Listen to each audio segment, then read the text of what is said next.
ഞങ്ങൾ ലക്ഷദ്വീപ സമൂഹങ്ങൾ അത് കാണാനായിട്ട് ഒരിക്കൽ പോയി. അത് വളരെയേറെ പ്രത്യേകതയുള്ള ഒരു സ്ഥലമാണ് കേട്ടോ. നമ്മുടെ ഇന്ത്യയുടെ ഭാഗമാണ് എന്ന് വെച്ചാൽ നമ്മുടെ കേരളത്തിൻ്റെ ഭാഗം തന്നെയാണ് ലക്ഷദ്വീപ്. പക്ഷേ ഇവിടുന്ന് ഒരുപാട് അകന്ന് കിടക്കല്ലേ കടലിൽ. അപ്പോൾ ഒരുപാട് ദ്വീപുകളുണ്ട്. അപ്പോൾ ഞങ്ങൾ ആദ്യം ഏറ്റവും നല്ലത് കാണേണ്ടത് എവിടാണ് എന്ന് അന്വേഷിച്ചപ്പോൾ അന്ന് മനസ്സിലായത് കടമത്ത് എന്ന് പറയുന്ന ഒരു ദ്വീപാണ്. അവിടെ ഈ സ്പോർട്സ് ക്ലബിൻ്റെ കെട്ടിടമുണ്ട്. ഒരു അല്ലാതെ വലിയ അവിടെ ഹോട്ടലുകളോ അതൊന്നുമില്ല കേട്ടോ. അടപ്പര ഹോട്ടലോ അങ്ങനെയുള്ള ഒന്നുമില്ല. ഈ സ്പോർട്സ് ക്ലബിൻ്റെ ഒരു നല്ല കെട്ടിടം, നല്ല വൃത്തിയുള്ളതാണ്. അത് ഒരു പുതിയ കെട്ടിടമാണ് അതിനകത്ത്. അപ്പോൾ അതിലേക്ക് മുറിയൊക്കെ അറേഞ്ച് ചെയ്തിട്ടാണ് ഇവിടുന്ന് പോകുന്നത്. അതായത് ഞങ്ങൾ പോകുന്നത് 2017 ഏപ്രിൽ 26 രാവിലെയാണ്. ഫ്ലൈറ്റിനാണ് ഇവിടുന്ന് പോകുന്നത്. അപ്പോൾ ഫ്ലൈറ്റ് ATRൻ്റെ ഫ്ലൈറ്റാണ്. നമ്മുടെ ATR ആണ് ഇന്ത്യൻ, നമ്മുടെ എയർ ഇന്ത്യയുടെ ATR. ആ ATR ചെറിയ ഫ്ലൈറ്റ്. അതിൽ ഏതാണ്ട് 80 സീറ്റുകളുണ്ട്. പക്ഷേ അതിൽ 40 സീറ്റിലേ ആളുകളെ കയറ്റുള്ളൂ. അപ്പോൾ അതിൻ്റെ കാരണം എന്താണെന്നറിയോ? ഇവിടുന്ന് അങ്ങോട്ട് പോയി ഇതിനകത്ത് ഫ്യൂവല് നിറയ്ക്കാൻ പറ്റത്തില്ല അവിടെ.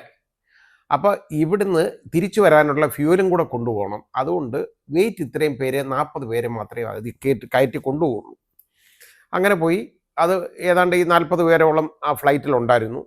ഞങ്ങൾ പോകുമ്പോൾ ഏതാണ്ട് 1 മണിക്കൂർ 10 മിനിറ്റ് കൊണ്ട് ഈ ഫ്ലൈറ്റ് അവിടെ ഈ അഗത്തിയിലെ എയർപോർട്ടിൽ എത്തി. അപ്പോൾ അഗത്തിയിലെ എയർപോർട്ട് എന്ന് പറയുന്നത് ഒരു ചെറിയ എയർപോർട്ടാണ്. നമുക്കത് എയർപോർട്ടെന്നൊന്നും നമുക്ക് പറയാൻ പറ്റുന്നില്ല. കാരണം അവിടെ ഒരു VIP റൂമുള്ള ഒറ്റ റൂമേ ഉള്ളൂ. VIP റൂമുണ്ട്. പിന്നെ ബാക്കി ഒരു ചെറിയ ഒരു ഹാളും അതും ഇതൊക്കെ മാത്രമേ ഉള്ളൂ. പക്ഷേ അവിടെ ഈ ലഗേജൊക്കെ വളരെ കർശനമായിട്ട് പരിശോധിക്കും. അത് ഇവിടുന്ന് പോകുമ്പോഴും പരിശോധിക്കും, അവിടെ ഇറങ്ങിയിട്ടും പരിശോധിക്കും. അതിൻ്റെ കാരണം അന്ന് ഞങ്ങൾ ചെല്ലുന്നത്, ഇനി വ്യത്യാസം വരാൻ പോകുന്നു നിയമമൊക്കെ, അത് ഡ്രൈ ആണ് അവിടെ. കാരണം അവിടെ ഈ ലിക്കർ പ്രവേശിപ്പിക്കത്തില്ല. ലിക്കർ കൊണ്ടുപോയാൽ വലിയ ഒഫൻസാണ്, ശിക്ഷയാണ്. അതുകൊണ്ട് ഇത് അവിടെ ആരും കൊണ്ടുവരാറുമില്ല. ഇവിടുന്ന് ആരും കൊണ്ടുപോകാറില്ല. അതുകൊണ്ട് എല്ലാ ലഗേജൊക്കെ വളരെ കർശനമായ പരിശോധനയുണ്ട് അവിടെ. പിന്നെ അവിടെ പോകണമെന്നുണ്ടെങ്കിൽ നമുക്കുണ്ടല്ലോ, നമ്മുടെ ഇന്ത്യയുടെ ഭാഗമാണെങ്കിൽ പോലും നമുക്കൊരു പെർമിറ്റ് എടുക്കണം. അല്ലാതെ ചുമ്മാ കയറിയെങ്കിൽ എല്ലാം ഒക്കത്തില്ല. ലക്ഷദ്വീപിലോട്ട് ഒരു പെർമിറ്റ് ഉണ്ട്. ആ പെർമിറ്റ് ഏതാണ്ട് ഒരു 15 ദിവസത്തേക്ക് ഉള്ള പെർമിറ്റേ കൊടുക്കുള്ളൂ. അതിനകത്ത് ഞങ്ങൾ ഏതാണ്ട് 4 ദിവസത്തേക്ക് വേണ്ടി മാത്രമാണ് ഞങ്ങൾ പോയത്. അപ്പോൾ ഞാനും വൈഫും എൻ്റെ ഒരു കസിനും അയാളുടെ വൈഫും ഉണ്ട്. ഞങ്ങൾ 4 പേരാണ്. അപ്പോൾ അവിടെ 2 റൂമും ഞങ്ങൾക്ക് കടമത്ത് ബുക്ക് ചെയ്തിട്ടുണ്ട്.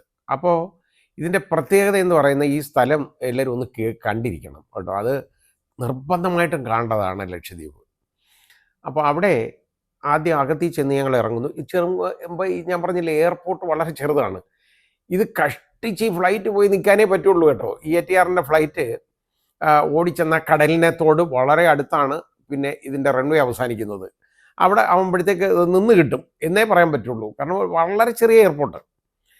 ഇതുപോലെ പണ്ട് പക്ഷേ ഭയന്ന ഒരു അനുഭവം ഉള്ളത്, ഞാൻ യഥാർത്ഥത്തിൽ ഈ പോർട്ട് ബ്ലെയറിൽ, നമ്മുടെ ആൻഡമാൻ നിക്കോബാറിൽ ഞങ്ങൾ പോകുമ്പോൾ ഇതേപോലെ ചെന്നപ്പോൾ, അത് വലിയ ഫ്ലൈറ്റാണ്, 320 ആണ്. അതിനകത്ത് കയറി അവിടെ അതിനകത്ത് ബിസിനസ് ക്ലാസ്സൊക്കെ ഉണ്ട്. അന്ന് ജെറ്റ് എയർവേസ് ആണ്. അത് ഞാൻ ചെന്നപ്പോൾ എന്തോന്നറിയോ, ഫ്ലൈറ്റ് അവിടെ ചെന്ന് ഇറങ്ങുന്നു. പിന്നെ കാണുന്നത് തൊട്ടിച്ചു കുറച്ചിത് ഓടുകയാണോ, അങ്ങോട്ട് ചെല്ലുമ്പോൾ എന്തോ അവിടെ കടലാണ് കാണുന്നത്. ഇത് കടലിനകത്ത് ഇറങ്ങുമോ എന്നുള്ള ഒരു ഭയം എനിക്കുണ്ടായിരുന്നു. പക്ഷേ അവിടെ ആയപ്പോൾ അതൊന്ന് നിന്ന് കിട്ടി ആ ഫ്ലൈറ്റ് എന്ന് പറഞ്ഞ പോലെ ഉള്ളൂ. പക്ഷേ അത്രയും ഭയം ഇതിൽ തോന്നിയില്ല കേട്ടോ. കാരണം മറ്റേത് വലിയ ഫ്ലൈറ്റാണ്, ഇത് ചെറുതും. അപ്പോൾ ഇത് അവിടെ ചെന്ന് കഴിഞ്ഞപ്പോൾ എന്താ, നമുക്ക് ഒരു പ്രത്യേക ഒരു സ്ഥലമാണ് നമ്മൾ കാണുന്നത്. നമ്മളിങ്ങനൊരു സ്ഥലം നമ്മൾ കാണാൻ നമുക്ക് ഒരിക്കലും നമ്മുടെ ചിന്തയിൽ പോലും വരത്തില്ല. എനിക്ക് എൻ്റെ ഗ്രാമം പോലൊക്കെയാണ് തോന്നിയത്, കുഗ്രാമം.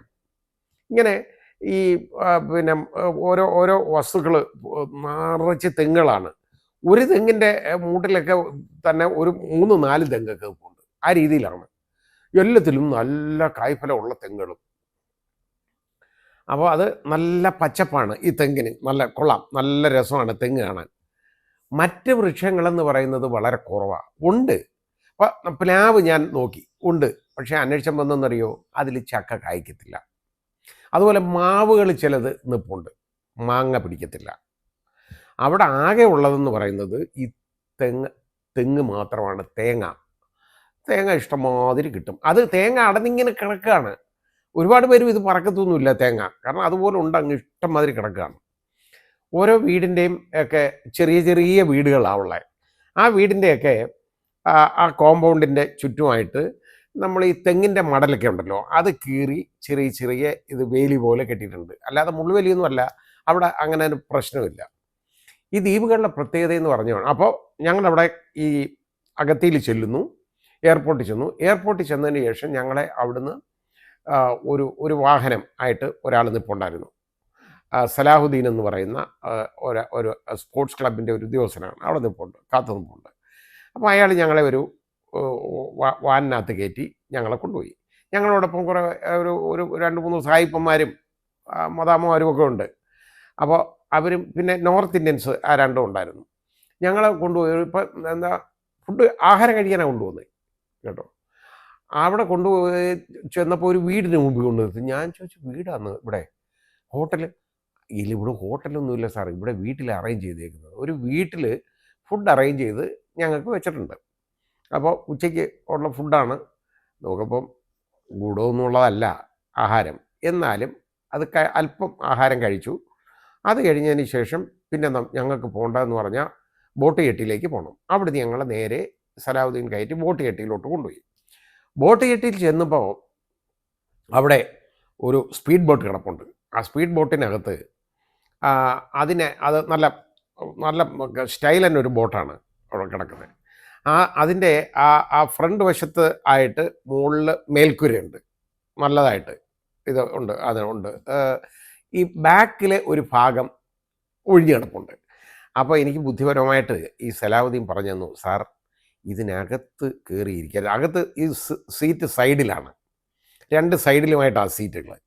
അകത്ത് അതിനകത്ത് കയറിയിരിക്കരുത്, കുറച്ച് വെയിൽ കൊള്ളും എന്നുള്ളേ ഉള്ളൂ. കുട പിടിച്ചുള്ള ഉണ്ടാലും കുഴപ്പമില്ല. ഞാൻ കുടയൊന്നും പിടിക്കാൻ പോയില്ല. ഭയങ്കര അതിഭീകരമായ വെയിൽ. ഞങ്ങൾ അതിൻ്റെ വെളിയിൽ അകത്തിരുന്നാൽ വൊമിറ്റ് ചെയ്യും. അതാണ് ഈ കടലിൽ കൂടെ പോകുമ്പോൾ. വെളിയിലിരുന്നാൽ കുഴപ്പമില്ല. അപ്പോൾ ഞങ്ങൾക്ക് ഇരിക്കാനായിട്ടൊരു 4 ചൂരൽ കസേരകൾ, നല്ല സ്റ്റൈലായിട്ട് ഇരിക്കത്തക്കൊണ്ടുള്ള ഒരു 4 ചൂരൽ കസേരകൾ കൊണ്ടുവന്നു. നല്ല ചാരി ഇരിക്കാവുന്ന കസേര, കൈതാങ്ങിയൊക്കെ ഉള്ള കസേരയാണ്. ഞാനതിലിങ്ങനെ ഇരുന്നു. ഞങ്ങളെല്ലാം അവിടെ അത് ഇങ്ങനെ ഇരുന്ന് ഞങ്ങളുടെ യാത്രയാണ്. ആദ്യം ബോട്ട് പതുക്കെ അങ്ങോട്ട് പോകാൻ തുടങ്ങി. അപ്പം എനിക്കൊരു ഉള്ളിലൊരു ഇച്ചിരി പേടിയില്ലാതില്ല. അപ്പം ഞാൻ ചോദിച്ചു, അപ്പം കടമത്തേക്കാണ് ഞങ്ങൾക്ക് പോകേണ്ടത്, ഈ ദ്വീപിലേക്ക് ഇവിടെ എന്ത് ദൂരം ഉണ്ടെന്നുള്ളത് ചോദിച്ചു. ഉടനെ അവർ ചിരിച്ചിട്ട് പറഞ്ഞു, ഒരു 3 മണിക്കൂർ, ഒരു 3-3.5 മണിക്കൂർ ഈ സാധനത്ത് ഇരിക്കണം കേട്ടോ.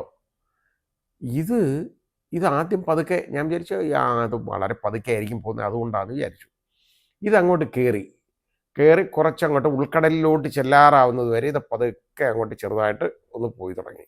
എന്നിട്ട് വലിയ തിരയൊക്കെ വരുമ്പോൾ അതിൻ്റെ മുകളിൽ കൂടെ ഒക്കെ കയറി ഇറങ്ങി ഇതിങ്ങനെ പോവാണ്. ഇതിന് അങ്ങോട്ട് സ്പീഡ് കൂട്ടാൻ തുടങ്ങി. കൂടുക എന്ന് പറഞ്ഞാൽ ഒരു 100 കിലോമീറ്റർ ഏറ്റവും ഉറപ്പാണ്, ഒരു 100 കിലോമീറ്റർ സ്പീഡിൽ ഇതിങ്ങനെ പാഞ്ഞ് വെള്ളത്തിനെ കീറി മുറിച്ച് ഇങ്ങനെ പോയിക്കൊണ്ടിരിക്കുകയാണ്. അതൊരു കാഴ്ചയായിട്ടോ. പിന്നെ കുറച്ച് കഴിഞ്ഞപ്പോൾ ഈ ഭയം അങ്ങില്ലാതായി. കാരണം ഭയന്നുകൊണ്ട് ഒരു കാര്യമില്ല, വെള്ളം മാത്രമാണ് ചുറ്റും കേട്ടോ ഇതുപോലെ. എന്നിട്ടുള്ള ഒരു വളരെ രസകരമായ ഒരു കാഴ്ച, ഞങ്ങളിങ്ങനെ അങ്ങോട്ട് പോകുമ്പോൾ ഈ വലിയ ഡോൾഫിനുകളുണ്ടല്ലോ, പറ്റമായിട്ട് വന്നിട്ട് അതിന് ഇത് വലിയ ഇഷ്ടമാണ് ഈ സ്പീഡ് ബോട്ട് കാണുന്നത്.